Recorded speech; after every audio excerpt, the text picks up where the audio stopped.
CBSE world में आपका स्वागत है। तो आज की इस वीडियो में हम डिस्कस करेंगे टाइप्स ऑफ केमिकल रिएक्शन। हम क्लास 10 साइंस का फर्स्ट चैप्टर पढ़ रहे थे जिसका नाम केमिकल रिएक्शन एंड इक्वेशंस है और ये हमारी फोर्थ क्लास है। तो आगे बढ़ने से पहले कुछ चीज़ें और हम देख लेते हैं, जैसे एक केमिकल इक्वेशन के ज़रिए हम क्या क्या इन्फॉर्मेशन दे सकते हैं। जितनी ज़्यादा इन्फॉर्मेशन हम किसी इक्वेशन के ज़रिए देंगे तो हम कहेंगे इक्वेशन उतनी ही ज़्यादा डिटेल्ड है। तो पहली चीज़, physical state of the reactant and product. तो जो रिएक्टेंट्स हैं और जो प्रोडक्ट हैं उनके फिजिकल स्टेट, कि सॉलिड स्टेट में है, कि लिक्विड में है, कि गैस में है, कि एक्वस में है, वो हम लिख दें। उसके लिए हम सिंबल क्या यूज करेंगे? अगर कोई जो एलिमेंट हमने लिया है या कंपाउंड लिया है वो सॉलिड स्टेट में है तो हम एस लिखेंगे, लिक्विड में है तो हम एल लिखेंगे, और एक्वस है, एक्वस मतलब a solution is made in water, यानी कोई एलिमेंट है उसको पानी में मिला दिया गया तो उसको हम एक्वस स्टेट कहेंगे, तो हम उसमें लिखेंगे ए क्यू, और गैस में है तो हम जी लिखेंगे। तो हम इस इक्वेशन में जैसे हमारे सामने थी, तो अब हमको नहीं पता कि ये आयरन किस स्टेट में है या ये जो H2O है वो किस स्टेट में है। सिंपल आपको रिएक्शन देखकर क्या मालूम होता? आपको लगता है कि ये जो H2O है वो लिक्विड स्टेट में होगा क्योंकि वाटर है, जबकि ऐसा नहीं है। यहां जो H2O हमने यूज किया है ये स्टीम के फॉर्म में है, यानी गैसियस स्टेट में है। तो हम इसका लिख देते हैं, जैसे आयरन हमारा सॉलिड स्टेट में है तो हम ब्रैकेट में लिखेंगे S, और H2O हमारा यहां पर गैस स्टेट में लिए हैं। देखिए H2O आइस का भी केमिकल फॉर्मूला H2O होता है, वाटर जो कि लिक्विड है उसका भी फॉर्मूला H2O होता है, और अगर ये स्टीम है यानी भाप है तो भी H2O होता है। तो हमको यहाँ ये बताना पड़ेगा कि हाँ किस स्टेट में है ये। तो यहाँ पर किस स्टेट में है? गैस। और ये Fe3O4 जो फेरसोफेरिक ऑक्साइड बना है वो आपका सॉलिड स्टेट में है, और H2O यानी हाइड्रोजन ये गैस के फॉर्म में है। दूसरी चीज, जो रिएक्शन हुई है वो किस कंडीशन में, क्या स्थिति थी जिसमें ये रिएक्शन हुई है। फॉर एग्जाम्पल पहला हम देखेंगे प्रेशर का। तो ये एग्जाम्पल आप देख सकते हैं, कार्बन मोनोऑक्साइड है, इसको हाइड्रोजन के साथ रिएक्ट कराया जा रहा है तो मिथेनॉल बन रहा है। अब इस रिएक्शन के अंदर हमको एक और इंफॉर्मेशन दे दी गई, वो क्या? यहां पर देख सकते हैं 340 एटीएम, यानी 340 एटीएम मतलब एटमॉस्फेरिक प्रेशर। इतना प्रेशर लगाएंगे तभी रिएक्शन होगा। अब मान लीजिए आपको ये ना दिया होता तो आप रिएक्शन को देख के, इक्वेशन देख के क्या कहते कि कार्बन मोनोऑक्साइड है। फॉर एग्जांपल एक हम कंटेनर ले लेते हैं, उसके अंदर कार्बन मोनोऑक्साइड मिला देते हैं और हाइड्रोजन गैस मिला देते हैं, तो आपने दोनों मिला तो दिया लेकिन रिएक्शन हो ही नहीं रहा है। तब आपको एक और इंफॉर्मेशन दी गई कि भाई ऐसे नहीं होगा बल्कि इतना प्रेशर लगाना पड़ेगा। तो आपने क्या किया? कुछ ऐसे रखकर और ऐसे यहां पर प्रेशर लगाया, इसको दबाया, तो जब 340 प्रेशर पहुंचा तो ये रिएक्शन हो जाएगा। दूसरी कंडीशन हम देखते हैं, ये क्या है? टेम्परेचर की और कैटेलिस्ट की, दोनों एक साथ देख लेते हैं। वही वाला एग्जाम्पल हमने लिया है, कार्बन मोनोऑक्साइड और हाइड्रोजन की रिएक्शन हो रहा है। अब आपने ऊपर वाले जो हमने देखा इसमें 340 प्रेशर भी लगा दिया, फिर भी रिएक्शन नहीं हो रहा है। तो आप कहोगे और इंफॉर्मेशन दो भैया, रिएक्शन नहीं हो रहा है। तो आपको एक और इंफॉर्मेशन दिया, वो क्या? कि 300 डिग्री सेल्सियस इसको हीट करना पड़ेगा, यानी यहां ऐसे आपको आग जलानी पड़ेगी और इसका टेम्परेचर 300 डिग्री सेल्सियस, इतना टेम्परेचर भी देना पड़ेगा तब जाके रिएक्शन होगा। तो दो कंडीशन आपको पता चल गई, इतना प्रेशर होना चाहिए, इतना टेम्परेचर होना चाहिए, और तीसरा क्या है कि ये कैटलिस्ट है। कैटलिस्ट क्या होता है? Catalyst are the substances that cause a reaction to occur or proceed at a different rate without the reaction itself being affected। यानी कैटलिस्ट वो सब्सटेंस होते हैं अगर रिएक्शन नहीं हो रहा है। फॉर एग्जाम्पल आपने ये दोनों मिला दिया और प्रेशर भी दे दिया, टेम्परेचर भी दे दिया, फिर भी रिएक्शन नहीं हो रहा है, तो आपने जिंक ऑक्साइड और क्रोमियम ऑक्साइड को मिलाया और उसके अंदर डाल दिया तो रिएक्शन स्टार्ट हो गया।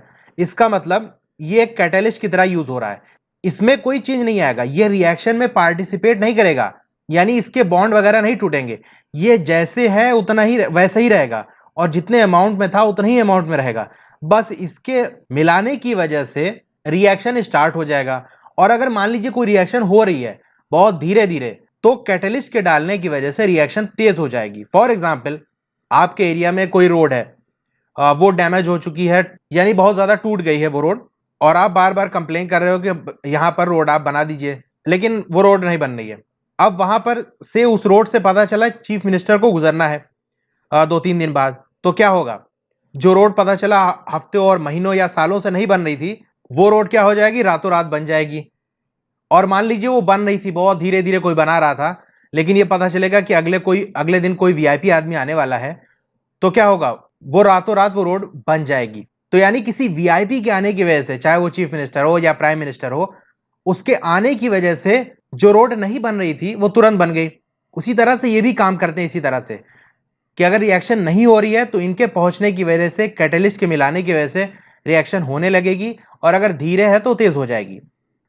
और क्या इंफॉर्मेशन दी जा सकती है, जैसे ये रिएक्शन आपको देख सकते हैं, CO2 और H2O को मिलाया जा रहा है, और सनलाइट प्रेजेंट होनी चाहिए, सूरज की रोशनी पड़नी चाहिए, और क्लोरोफिल जो कि प्लांट के अंदर है वो प्रेजेंट होना चाहिए।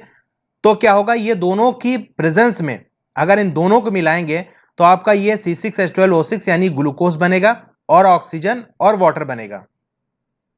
ओके, तो हम इतनी डिटेल हम दे सकते हैं किसी भी रिएक्शन के अंदर। अब बात कर लेते हैं हम एक्सोथर्मिक केमिकल रिएक्शंस की, कि ये एक्सोथर्मिक केमिकल रिएक्शन क्या होता है। Reaction in which heat is release along with the formation of product, यानी कोई रिएक्शन हो रहा है, उससे प्रोडक्ट बन रहा है, साथ ही साथ हीट भी निकल रही है। हीट निकलने का मतलब क्या है कि यहां पर मान लीजिए हमने टेम्परेचर मेजर किया था 30 डिग्री, और यहां पर ये जो कंपाउंड बना है इसका टेम्परेचर हमने मेजर किया 50 डिग्री। तो इसका मतलब क्या हुआ कि हीट बाहर निकली है, टेम्परेचर बढ़ा है। तो ऐसे रिएक्शन को हम एक्सोथर्मिक कहते हैं। याद करने के लिए आप एग्जॉस्ट फैन को याद कर सकते हैं, जैसे ये इमेज है। एग्जॉस्ट फैन का काम क्या होता है, रूम से हीट को बाहर निकालना है। इससे क्या करता है, हीट बाहर निकलती है। तो इससे आप याद कर सकते हैं कि एक्सो मतलब एग्जॉस्ट फैन, और एग्जॉस्ट फैन क्या करता है, हीट बाहर निकालता है। तो कहीं पर भी अगर हीट रिलीज हो रही है, हीट बाहर निकल रही है उस रिएक्शन की वजह से, या कह लें हम टेम्परेचर बढ़ रहा है, तो हम कहेंगे एक्सोथर्मिक रिएक्शन है। और इसके एग्जाम्पल क्या लिख सकते हैं, burning of natural gas. Natural gas यानी आपने मीथेन ले लिया, और बर्निंग, मैंने सेकंड लेक्चर में बताया था आपको कि बर्निंग कहीं भी लिखा हुआ इसका मतलब क्या है, ऑक्सीजन से उसका रिएक्शन कराया जा रहा है। तो इससे क्या बनेगा, कार्बन डाइऑक्साइड और वाटर बनेगा। तो ये भी क्या है, एक्सोथर्मिक रिएक्शन है। दूसरा आपका आता है respiration is an exothermic process या एक्सोथर्मिक रिएक्शन। अब रेस्पिरेशन में क्या होता है, ये क्या होता है, इसके बारे में डिटेल में आप आगे के चैप्टर्स में पढ़ेंगे। यहाँ पर मैं सिंपल लैंग्वेज में बता देता हूँ कि हम जो भी खाना खाते हैं वो ग्लूकोज में कन्वर्ट हो जाता है, यानी जो कार्बोहाइड्रेट्स होते हैं, फैट्स होते हैं, वो ब्रेक डाउन होते हैं और वो ग्लूकोज के अंदर कन्वर्ट हो जाते हैं। तो ये आपका ग्लूकोज है। और जब हम सांस लेते हैं, ब्रीदिंग करते हैं, तो हम ऑक्सीजन को अंदर लेते हैं, इंटेक करते हैं। तो ये ऑक्सीजन और जो बॉडी के अंदर ग्लूकोज बना है, ये जब रिएक्ट करते हैं तो कार्बन डाइऑक्साइड बनता है। इसीलिए जब हम सांस लेते हैं तो ऑक्सीजन, और जब हम सांस बाहर निकालते हैं तो क्या निकलती है, कार्बन डाइऑक्साइड। तो वो कार्बन डाइऑक्साइड कहां से आई थी, जो ऑक्सीजन हमने लिया था सांस लेने समय, वो ग्लूकोज से रिएक्ट करी और कार्बन डाइऑक्साइड बनाया और वाटर बनाया और एनर्जी बनी, जो कि हमारी बॉडी में यूज होती है। तो इस प्रोसेस में भी क्या होता है, हीट रिलीज होती है, एक्सोथर्मिक प्रोसेस होता है। इसको आप ऑब्जर्व भी कर सकते हैं। जब आप सांस बाहर निकालिए तो अपना हाथ सामने लगाइए, तो आप देखेंगे कि जो एयर हम बाहर निकाल रहे हैं वो हॉट होगी, उसका टेम्परेचर ज्यादा होगा। ठीक है, उस कार्बन डाइऑक्साइड जो हम बाहर निकाल रहे हैं उसका टेम्परेचर ज्यादा होगा। तो रेस्पिरेशन भी क्या है, एक्सोथर्मिक प्रोसेस है। ऐसे क्वेश्चन एग्जाम में डायरेक्ट आ जाते हैं कि रेस्पिरेशन क्या है, एक्सोथर्मिक है कि एंडोथर्मिक। तो आपको ये बताना है, तो क्या है ये, एक्सोथर्मिक। और तीसरा एग्जाम्पल हमारे सामने है, decomposition of vegetable matter into compost is an example of exothermic reaction. तो कोई वेजिटेबल प्रोडक्ट है, जैसे हम सब्जी वगैरह काटते हैं तो कुछ उसमें जो बच जाता है, या वैसे ही कोई हमने फेंक दिया, तो उससे बैक्टीरिया अटैक करते हैं और उसको कंपोस्ट के अंदर कन्वर्ट कर देते हैं। यानी एक तरह से कह लें कि उसको और ज़्यादा सड़ा देते हैं, और ये उससे जो प्रोडक्ट बनता है उसका नाम, उसको हम कंपोस्ट कहते हैं, जो कि सॉइल वगैरह के अंदर डाला जाए तो उसकी फर्टिलिटी को बढ़ा देता है। अब हम बात करते हैं endothermic chemical reaction. Reaction in which heat is absorb are known as endothermic reaction. अब जहां पर भी रिएक्शन कराने के लिए हीट को सप्लाई करना पड़ेगा, यानी हीट देना पड़ेगा, तो ऐसे रिएक्शन को हम क्या कहेंगे, एंडोथर्मिक रिएक्शन। जैसे आपका ये एग्जांपल देख सकते हैं, CaCO3, यानी इसका नाम क्या होता है, कैल्शियम कार्बोनेट, और इसे हम लाइम स्टोन भी कहते हैं। ठीक है, लाइम स्टोन भी कहते हैं इसका नाम, CaCO3 को। और ये CaO क्या है, ये आपका कैल्शियम ऑक्साइड है, जिसे हम क्विक लाइम भी कहते हैं। ठीक है, तो इस कैल्शियम कार्बोनेट को यानी लाइम स्टोन को अगर हमको कैल्शियम ऑक्साइड या क्विक लाइम कह लें, उसमें कन्वर्ट करना है तो हमको हीट देना पड़ेगा। हम इसको ऐसे भी लिख सकते हैं, हीट चाहे एरो पे लिख दीजिए, या ऐसे भी लिख सकते हैं CaCO3 प्लस हीट, यानी रिएक्शन से पहले आपको हीट देनी पड़ेगी तब जाकर रिएक्शन होगा। एरो क्या दिखा रहा है कि रिएक्शन होगा तब जब आप रिएक्टेंट साइड में हीट को सप्लाई करोगे। दूसरा एग्जाम्पल, ये सारे मैं एग्जाम्पल आपके बुक के ले रहा हूं क्योंकि क्वेश्चन आपके एनसीईआरटी बुक से डायरेक्ट आ जाते हैं। खास तौर से जो एक्टिविटी की रिएक्शन दी हुई है वो बहुत इंपॉर्टेंट है। तो दूसरा एग्जाम्पल आपके सामने बेरियम हाइड्रोक्साइड यानी BaOH होल ट्वाइस, इसको रिएक्ट कराया जा रहा है अमोनियम क्लोराइड यानी NH4Cl के साथ, और डायरेक्ट ऐसे कराएंगे तो नहीं होगा, आपको हीट भी देनी पड़ेगी। ठीक है, तो क्या बनेगा, बेरियम क्लोराइड BaCl2 और अमोनिया बनेगा, अमोनिया यानी NH3, और वाटर यानी H2O बनेगा। ठीक है, तो एंडोथर्मिक में आप ये कह सकते हैं, चाहे इस हीट को एरो पे लिख लीजिए या एरो से पहले। और ये जो आपका CaO है यानी CaO है कैल्शियम ऑक्साइड, इसको अगर हम वाटर के साथ रिएक्ट करा दें तो आपका क्या बनता है, CaOH होल ट्वाइस। इसको हम व्हाइट वॉशिंग के लिए यानी वॉल में अपने पेंटिंग के लिए यूज करते हैं। ठीक है, और इसका नाम कैल्शियम हाइड्रोक्साइड है जिसे हम स्लेक्ड लाइम भी कहते हैं। तो ऐसे सिंपल क्वेश्चन आ जाता है स्लेक्ड लाइम का फॉर्मूला क्या होता है। अब हम स्टार्ट करते हैं टाइप्स ऑफ केमिकल रिएक्शन की। तो इसमें हमको 5 टाइप्स ऑफ केमिकल रिएक्शन पढ़ना है, combination, decomposition, displacement, double displacement and oxidation and reduction. तो पहला देखते हैं कॉम्बिनेशन रिएक्शन क्या होता है। When two or more substances, element or compound combine to form a single product, the reaction is called combination reactant।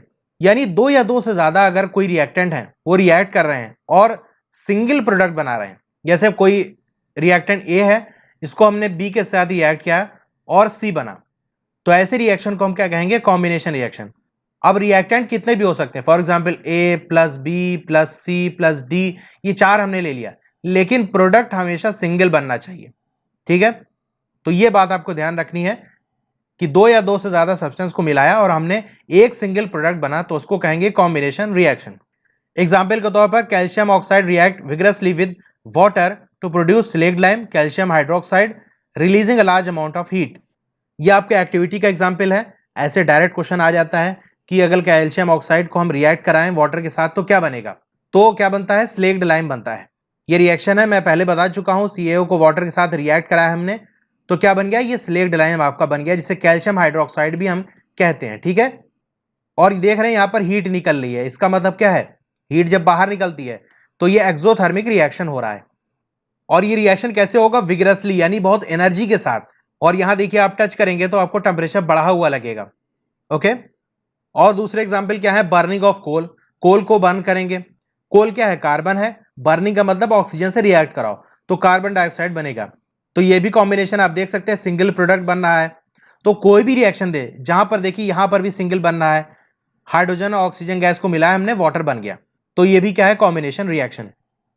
अब हम बात करते हैं डिकम्पोजिशन रिएक्शन की, reaction in which single reactant break down to give simpler product. यहां पर जो हमने कॉम्बिनेशन पढ़ा था उसमें प्रोडक्ट सिंगल बनता है, यहां पर रिएक्टेंट सिंगल बनेगा। ठीक है, तो एक सिंगल रिएक्टेंट अगर छोटे छोटे अलग अलग हिस्सों में बढ़ जाए, टुकड़े हो जाए उसके, तो हम कहेंगे ये डिकम्पोज हुआ है, और ऐसी रिएक्शन को डिकम्पोजिशन कहेंगे। एग्जाम्पल के तौर पर FeSO4 यानी फेरस सल्फेट है, इसको हमने हीट किया तो ये क्या बन जाएगा, फेरिक ऑक्साइड बन जाएगा, और सल्फर डाइऑक्साइड और सल्फर ट्राईऑक्साइड। इस रिएक्शन में और क्या होगा, the green colour of the ferrous sulphate crystal become brown. यहां पर जो कलर था वो क्या था, ग्रीन था। ठीक है, जब हमने हीट किया और फेरिक ऑक्साइड बन गया तो इस फेरिक ऑक्साइड का कलर क्या होगा, ये ब्राउन रहेगा। ठीक है, असल में रिएक्शन ऐसे होती है, जैसे ये पहले क्या होता है, जो आपका फेरस सल्फेट है वो इस लाइट ग्रीन कलर का होता है, और इसका फॉर्मूला जो होता है वो होता है FeSO4.7H2O, यानी इसके साथ 7 वाटर के मॉलिक्यूल भी अटैच होते हैं।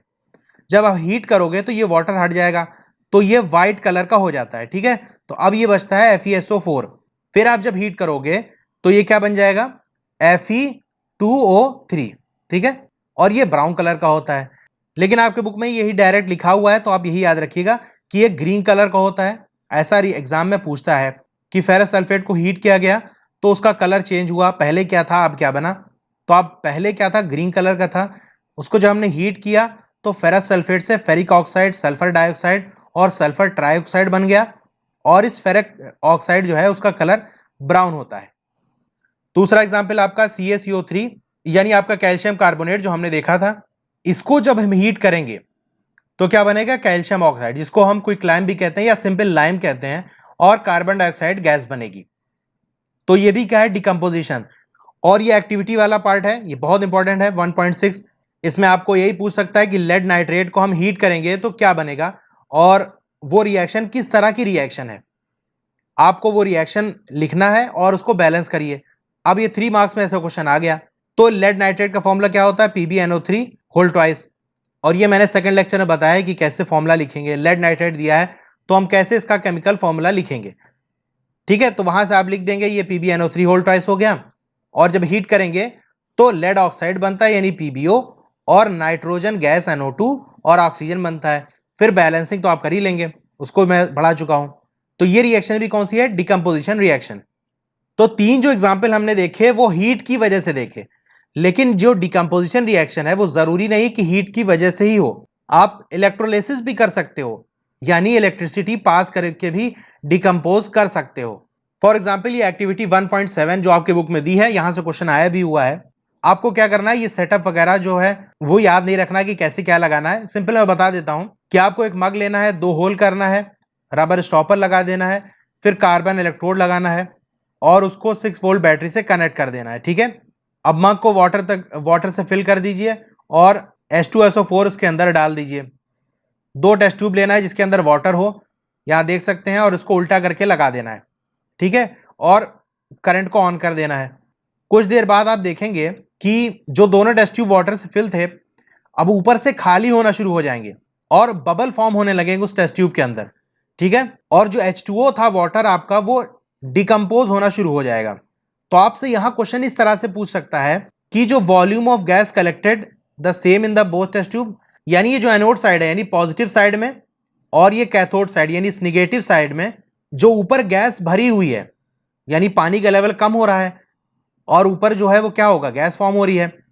तो क्या दोनों में लेवल बराबर है, तो आप देख सकते हो बराबर नहीं है। एनोड साइड में गैस कम है और कैथोड साइड में ज्यादा है, इसीलिए पानी ज्यादा नीचे पहुंच चुका है यहां पर। तो पहली चीज ये कि सेम नहीं है, नॉट सेम, ठीक है, इसका कह देंगे आप नॉट सेम। दूसरा, once the test tube are filled with the respective gases remove them carefully. तो पूरा जब भर जाए उसको हटा देना है। अब क्या पूछ रहा है, test these gases one by bringing the burning candle close to the mouth of the test tube.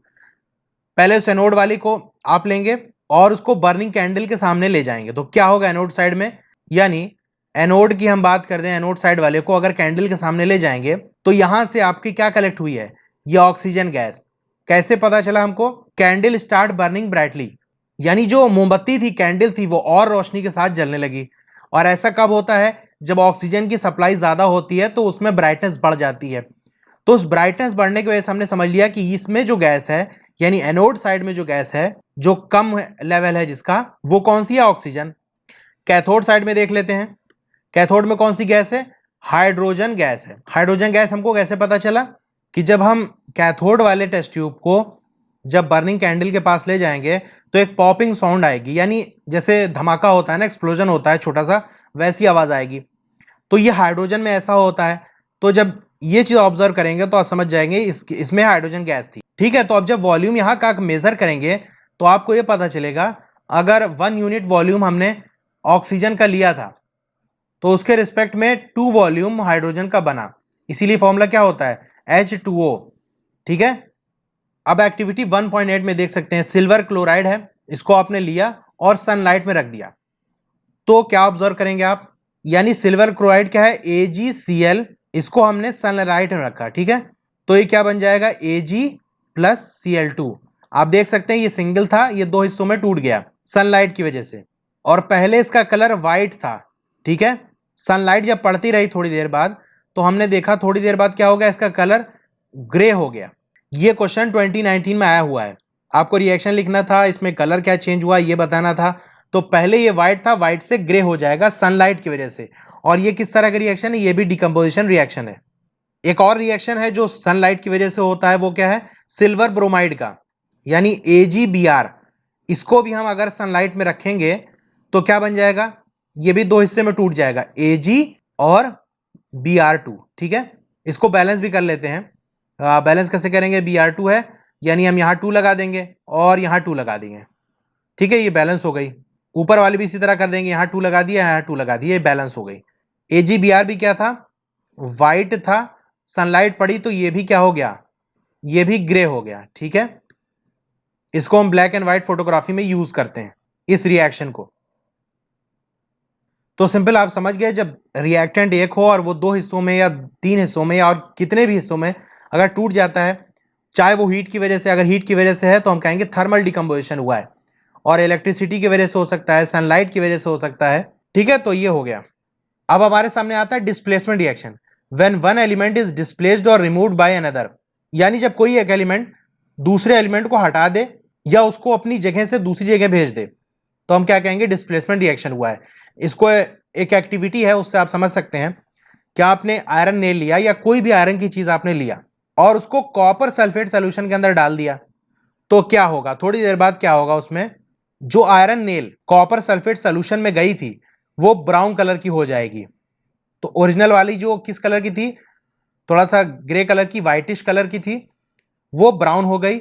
और जो ब्लू कलर का पहले सोल्यूशन था कॉपर सल्फेट का, उसका रंग उड़ गया, फेड हो गया था, कलर फेड्स। आप देख सकते हैं ये पहले डार्क ब्लू कलर का था, अब इसका ब्लू कलर बहुत कम हो गया। तो इस रिएक्शन से हम समझ सकते हैं, यानी हमने आयरन लिया था और कॉपर सल्फेट लिया था। अब रिएक्शन हुई तो क्या कर दिया, आयरन ने कॉपर सल्फेट को हटा दिया कि तुम हटो, और उसकी जगह बैठ गया, यानी FeSO4 बन गया। ठीक है, और Cu बेचारा इसको हटा दिए तो अपना किनारे बैठ गया। तो ये होती है डिस्प्लेसमेंट रिएक्शन। अब रिएक्शन ऐसे क्यों होती है, क्योंकि आयरन ज्यादा रिएक्टिव है कॉपर से, इसलिए आयरन ने कॉपर को हटा दिया। अब रिएक्टिविटी के बारे में आप थर्ड चैप्टर में पढ़ेंगे, ठीक है, तो वहां आपको ज्यादा क्लियर हो जाएगा। सिंपल ऐसे समझना है कि आयरन ज्यादा पावरफुल है, इसीलिए कॉपर को हटा दिया। अगर मान लीजिए ऐसा रिएक्शन होता, कॉपर इधर होता और FeSO4 यहां लिखा होता, तो ये रिएक्शन होती ना, क्योंकि आयरन पावरफुल है। आयरन तो कॉपर को हटा सकता है, लेकिन कॉपर आयरन को हटा नहीं सकता, तो ये रिएक्शन हो ही नहीं पाएगी। ठीक है, जहां पर भी कोई एक एलिमेंट दूसरे को हटाकर उसकी जगह ले ले, तो ऐसी रिएक्शन को हम कहेंगे डिस्प्लेसमेंट रिएक्शन। दो और एग्जांपल देख सकते हैं। कॉपर सल्फेट सोल्यूशन है, हमने जिंक से रिएक्ट करा दिया, जिंक कॉपर से ज्यादा पावरफुल है यानी रिएक्टिव है, तो यहां हटाकर जिंक सल्फेट बन गया और कॉपर को किनारे कर दिया। इसी तरह लेड को कॉपर क्लोराइड के साथ हमने रिएक्ट कराया, तो Pb ने क्या किया, Cu को हटा दिया और PbCl2 यानी लेड क्लोराइड बना दिया। तीसरा हम देखते हैं double displacement reaction. Reaction in which there is an exchange of ion between the reactants are called double displacement reaction. जहां पर आयंस का एक्सचेंज होता है उसको हम कहेंगे double displacement reaction. For example sodium sulphate है, ठीक है, यहां आप देख सकते हैं ये डायग्राम में सोडियम सल्फेट है, इसको हमने बेरियम क्लोराइड के सोल्यूशन में मिला दिया, तो होगा क्या, पहले आप जानते हैं केमिकल रिएक्शन में क्या होता है, पुराने बॉन्ड्स टूटते हैं और नए बॉन्ड्स बनते हैं। तो यानी Na2SO4 के बॉन्ड टूटेंगे, जब बॉन्ड टूटेंगे तो Na के ऊपर 1 पॉजिटिव चार्ज आएगा। अब ये क्यों आता है ये सेकंड लेक्चर में मैं बता चुका हूं, अभी यहां करेंगे तो बहुत ज्यादा टाइम लग जाएगा। और SO4 पर 2 निगेटिव चार्ज आ जाएगा। ठीक है, ये दोनों टूट के अलग हो गए। और BaCl2 जब बेरियम टूटेगा तो इसके ऊपर Ba पर 2 पॉजिटिव चार्ज आएगा और क्लोरीन पर सिंगल निगेटिव चार्ज आएंगे। ठीक है, तो अब ये बॉन्ड टूट गई, अब आयंस का एक्सचेंज होता है। आयन एक्सचेंज मतलब सोडियम कहेगा मुझे क्लोरीन के साथ जाना है और बेरियम कहेगा मुझे सल्फेट के साथ जाना है। तो ठीक है, सोडियम इधर चला जाए, बेरियम इधर आ जाए, तो क्या बन जाएगा, ये Ba2+ आ जाएगा, SO4 2 निगेटिव के साथ, और सोडियम क्लोरीन के साथ आ गया यानी Na+ और Cl निगेटिव के साथ आ गया, तो ये रिएक्शन हो गई।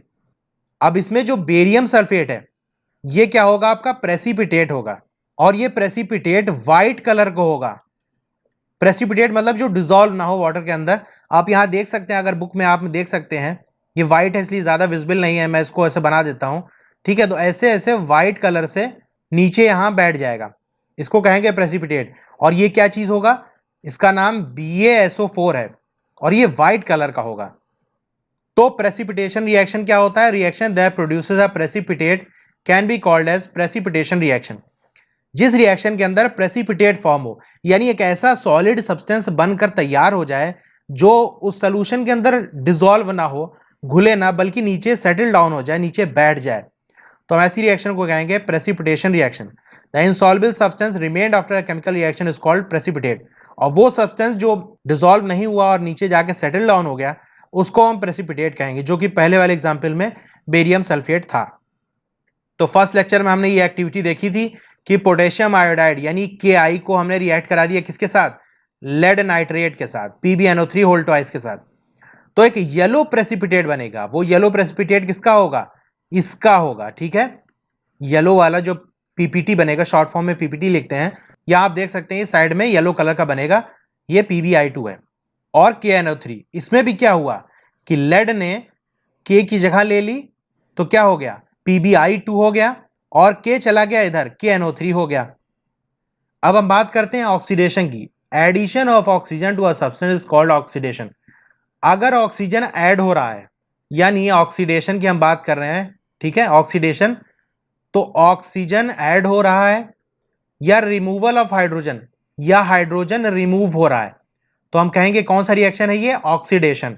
एग्जाम्पल हम ले सकते हैं कि कॉपर पाउडर है, उसको हम हीट करते हैं, हीट कर रहे हैं मतलब ऑक्सीजन से रिएक्ट करेगा O2 के साथ, इसको हमने क्या दिया है, हीट। पहले भी लिख सकते हैं, एरोब भी लिख सकते हैं। तो क्या बनेगा, CuO बनेगा। अब ये कॉपर किस कलर का था, ब्राउन कलर का था। ऑक्सीजन के साथ रिएक्ट करेगा, ये जो कॉपर का पाउडर होगा, रिएक्ट करेगा तो ऊपर की सरफेस पर कॉपर ऑक्साइड बना देगा, और ये कॉपर ऑक्साइड किस कलर का होगा, ब्लैक कलर का होगा, ठीक है। तो यहां पर क्या हुआ कि कॉपर में ऑक्सीजन का एडिशन हुआ, तो यहां पर हम कहेंगे कॉपर ऑक्सीडाइज हुआ है। पूछा जाए कौन ऑक्सीडाइज हुआ है, यानी किसमें ऑक्सीजन ऐड हुआ है, तो कॉपर में ऑक्सीजन ऐड हुआ है। आप देख सकते हैं रिएक्शन से पहले इसके पास ऑक्सीजन नहीं था, रिएक्शन के बाद इसके पास ऑक्सीजन आ गया, तो कॉपर ऑक्सीडाइज हो गया। दूसरी चीज है reduction. Addition of hydrogen to a substance is called reduction. Removal of oxygen from a substance is called reduction. यानी आपको रिडक्शन की हम बात करें तो हाइड्रोजन या तो ऐड हो रहा हो या ऑक्सीजन रिमूव हो रहा हो, तो हम क्या कहेंगे कि ये रिडक्शन हो रहा है। एग्जाम्पल के तौर पर जो हमारे सामने कॉपर ऑक्साइड बना था CuO, उसमें हाइड्रोजन गैस को पास करा देंगे, तो क्या हो जाएगा, ये कॉपर अलग हो जाएगा और H2O बन जाएगा। अब इसमें क्या हुआ, आप देख सकते हैं कॉपर के साथ ऑक्सीजन था, रिएक्शन की वजह से ये ऑक्सीजन इससे हट गया, यानी कॉपर ऑक्साइड क्या हो गया, रिड्यूस्ड। आपसे पूछा जाए कौन रिड्यूस हुआ, तो आप कहेंगे कि कॉपर ऑक्साइड रिड्यूस हुआ है, ठीक है, कॉपर नहीं, कॉपर ऑक्साइड, क्योंकि पहले क्या था, कॉपर ऑक्साइड था, उसी से ऑक्सीजन निकला तो जाकर ये कॉपर बन गया। तो ये आपका ब्लैक कलर का था, जब अलग हो जाएगा तो फिर से क्या हो जाएगा, ये जो ब्राउन कलर का पहले था ब्राउन कलर का हो जाएगा। अच्छा, अब ये क्या है, redox reaction. Reaction in which one reactant gets oxidize while other get reduce. यानी एक ही रिएक्शन के अंदर एक रिएक्टेंट तो ऑक्सीडाइज हो रहा है और दूसरा रिड्यूस हो रहा है, तो हम ऐसी रिएक्शन को क्या कहेंगे, रिडॉक्स रिएक्शन या ऑक्सीडेशन रिडक्शन कहेंगे, ठीक है। ऐसी रिएक्शन क्या होगी, या तो रिडॉक्स नाम होगा उसका लेंगे, या ऑक्सीडेशन रिडक्शन। तो पुराना वाला ही एग्जाम्पल लेते हैं हम, कॉपर ऑक्साइड को हाइड्रोजन से रिएक्ट कराया हमने, तो क्या बन गया, कॉपर अलग हो गया और वाटर अलग हो गया, H2O। अब आप यहां देख सकते हैं कि COO क्या हुआ है, कॉपर ऑक्साइड रिड्यूस हुआ है, ठीक है, ये रिड्यूस हुआ है क्योंकि कॉपर ऑक्साइड से ऑक्सीजन निकल गया है। वहीं आप देखेंगे हाइड्रोजन के पास ऑक्सीजन नहीं था, रिएक्शन के बाद इसके पास ऑक्सीजन आ गया, तो एडिशन ऑफ ऑक्सीजन क्या होता है, ऑक्सीडेशन। तो हाइड्रोजन में क्या हुआ है, ऑक्सीडेशन हुआ है, ठीक है। और दूसरे एग्जांपल आप देख सकते हैं, जिंक ऑक्साइड को कार्बन के साथ रिएक्ट होगा तो जिंक से ऑक्सीजन हट गया और क्या बन गया, खाली जिंक बचा, यानी ऑक्सीजन का हटना क्या होता है, रिडक्शन होता है, और कार्बन में ऑक्सीजन ऐड हो गया, आप देख सकते हैं, तो ये क्या हो गया, ऑक्सीडेशन, यानी कॉपर ऑक्सीडाइज हुआ है। इसी तरह मैंगनीज ऑक्साइड है, इसमें भी क्या हुआ है, आप देख सकते हैं ऑक्सीजन इससे हट गया, तो क्या ये क्या हो गया, रिडक्शन हुआ है। और हाइड्रोजन के साथ पहले क्लोरीन था, अब हाइड्रोजन के साथ ऑक्सीजन आ गया, यानी इसमें ऑक्सीडेशन हुआ है। तो ये दोनों किसके एग्जाम्पल हैं, आपके रिडक्शन रिडॉक्स रिएक्शन के। अब एक टर्म आता है जो आगे आपके चैप्टर्स में है, इसीलिए मैं डिस्कस कर देता हूं, बाकी फर्स्ट चैप्टर में ये नहीं दिया है। ऑक्सीडाइजिंग एजेंट और रिड्यूसिंग एजेंट क्या होता है। The substance which give oxygen for oxidation is called oxidizing agent. A substance which removes hydrogen is called oxidizing agent. तो ऑक्सीडाइजिंग एजेंट उसको कहेंगे कि जो ऑक्सीजन दे रहा हो अपना किसी दूसरे को ऑक्सीडाइज होने के लिए, या कहीं से हाइड्रोजन हटा रहा हो। तो हम यही वाला एग्जाम्पल देख लेते हैं। इसमें ऑक्सीडाइज कौन हुआ है? हाइड्रोजन, ठीक है। लेकिन हाइड्रोजन को ऑक्सीजन मिला किसकी वजह से है? किसने दान किया है अपने ऑक्सीजन को? तो आप कहेंगे ये इसने दिया है। तो वो कौन है जिसने ऑक्सीडेशन करवाया है? तो ये ऑक्सीडाइजिंग एजेंट होगा, ठीक है। यानी इसकी वजह से हाइड्रोजन का ऑक्सीडेशन हो पाया है। और अब आपसे पूछा जाए कि रिड्यूसिंग एजेंट कौन है, यानी किसकी वजह से रिडक्शन हुआ है? कौन है जिसने ऑक्सीजन को छीन लिया है? यानी ऑक्सीजन को हटना ही क्या होता है? रिडक्शन होता है। तो किसकी वजह से ऑक्सीजन हटा है? तो आप देखो कि हाइड्रोजन ने ही तो बाद में जाकर ऑक्सीजन ले लिया है। तो ये कौन सा हो जाएगा? रिड्यूसिंग एजेंट, ठीक है। यानी हाइड्रोजन की वजह से इस ऑक्सीजन को अपनी जगह छोड़ के जानी पड़ी। यानी कॉपर ऑक्साइड का जो रिडक्शन हुआ है वो हाइड्रोजन की वजह से हुआ है। तो जिसकी वजह से होगा उसको हम रिड्यूसिंग एजेंट कहेंगे। जैसे एग्जांपल हम देख सकते हैं, जिंक ऑक्साइड है और रिएक्शन के बाद इससे ऑक्सीजन हट गया, यानी सब्सटेंस ऑक्सीडाइज। कौन ऑक्सीडाइज हुआ है? किसमें ऑक्सीजन ऐड हुआ है? तो देख सकते हैं कार्बन के पास पहले नहीं था, अब आ गया है, तो कार्बन आपका ऑक्सीडाइज हुआ है। वहीं कौन रिड्यूस हुआ है? तो यहां देख सकते हैं जिंक ऑक्साइड के पास ऑक्सीजन था, रिएक्शन के बाद हट गया, यानी ZnO। ऑक्सीडाइजिंग एजेंट कौन है? यानी किसकी वजह से ऑक्सीजन ऑक्सीडेशन हुआ है? तो ऑक्सीडेशन किसमें हुआ है? कार्बन में। हुआ किसकी वजह से है? जिंक ऑक्साइड की वजह से। यानी जिंक ने दिया है ऑक्सीजन तभी हो पाया है। तो ऑक्सीडाइजिंग एजेंट कौन हो गया? ZnO हो गया। अब रिड्यूसिंग एजेंट कौन है? यानी किसकी वजह से रिडक्शन हो पाया है? आप देख सकते हैं जिंक ऑक्साइड का रिडक्शन हुआ है, यानी ऑक्सीजन इससे हटा है। तो किसकी वजह से हुआ है? कार्बन की वजह से, यानी कार्बन ने इसका ऑक्सीजन छीन लिया है, यहां CO बना दिया, तो कार्बन रिड्यूसिंग एजेंट हो गया। अब हम पढ़ते हैं कुछ effects of oxidation reaction in everyday life. इस ऑक्सीडेशन का हमारी डेली लाइफ में कहां हम एग्जाम्पल देख सकते हैं, क्या असर पड़ता है? पहला था corrosion. When a metal is attacked by substance around it, such as moisture, acid, etc., it is said to corrode and this process is called corrosion. अगर कोई मेटल है उस पर किसी सब्सटेंस जैसे मॉइस्चर है यानी नमी वगैरह है, या एसिड या कोई और केमिकल अटैक कर दे, तो हम कहेंगे ये करोड हो गया है, ठीक है। और इसी प्रोसेस को हम करोजन कहते हैं। जैसे आपने लोहे में देखा होगा reddish brown coating on iron, कोई लोहे की चीज है उस पर रेडिश ब्राउन कलर के इस तरह से कवरिंग हो जाएगी, तो हम कहेंगे क्या है? आयरन का करोजन हो गया है। और जब आयरन में होता है तो हम इसको एक और नाम से जानते हैं, वो क्या है? रस्टिंग, ठीक है। इसको रस्टिंग कहते हैं, यानी मूर्छा लग जाना। तो आप देख सकते हैं ऐसे लेयर बन के इसकी हटना शुरू हो जाती है और ये खराब होने लगता है। दूसरा क्या है? सिल्वर पे जो ब्लैक कोटिंग होती है, आप देख सकते हैं ये स्पून है, धीरे धीरे टाइम जैसे बीतता गया इसका देखिए ब्लैक कलर से कवरिंग हो गई, तो ये भी क्या है? करोजन का एग्जाम्पल है। सिल्वर के केस में ये ब्लैक कलर से कवर हो जाता है। ग्रीन कोटिंग ऑन कॉपर, ये कॉपर है, आप देख सकते हैं brown colour, reddish brown colour का होता है, और जो ग्रीन कलर की ये कवरिंग हो जाती है इसको हम क्या कहेंगे? करोजन हो गया इसका, यानी एक लेयर इसके ऊपर फॉर्म हो गई है। When an iron object is left in damp air, यानी अगर कोई लोहे की चीज या लोहे से बनी कोई भी चीज हो उसको हम ऐसी एयर में जो एयर गीली हो, यानी उसके अंदर मॉइस्चर हो, नमी हो, तो काफी टाइम तक उसको हम रख देंगे तो क्या हो जाएगा? रेडिश ब्राउन सब्सटेंस से वो कवर हो जाएगी, इसको हम रस्ट कहते हैं। और इसी प्रोसेस को हम कहते हैं रस्टिंग ऑफ आयरन, यानी आयरन में रस्टिंग हो गई है, ठीक है।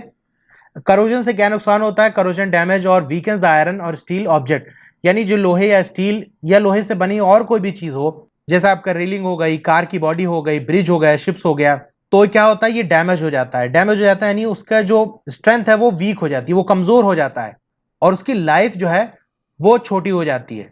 यानी लेयर बाय लेयर उसमें रिएक्शन होता जाएगा, वो लेयर आप देखते हैं टूटती जाती है, और उसमें एक टाइम आता है होल जैसा हो जाता है और वो बिल्कुल खराब हो जाता है, फिर आप यूज भी नहीं कर सकते उसको।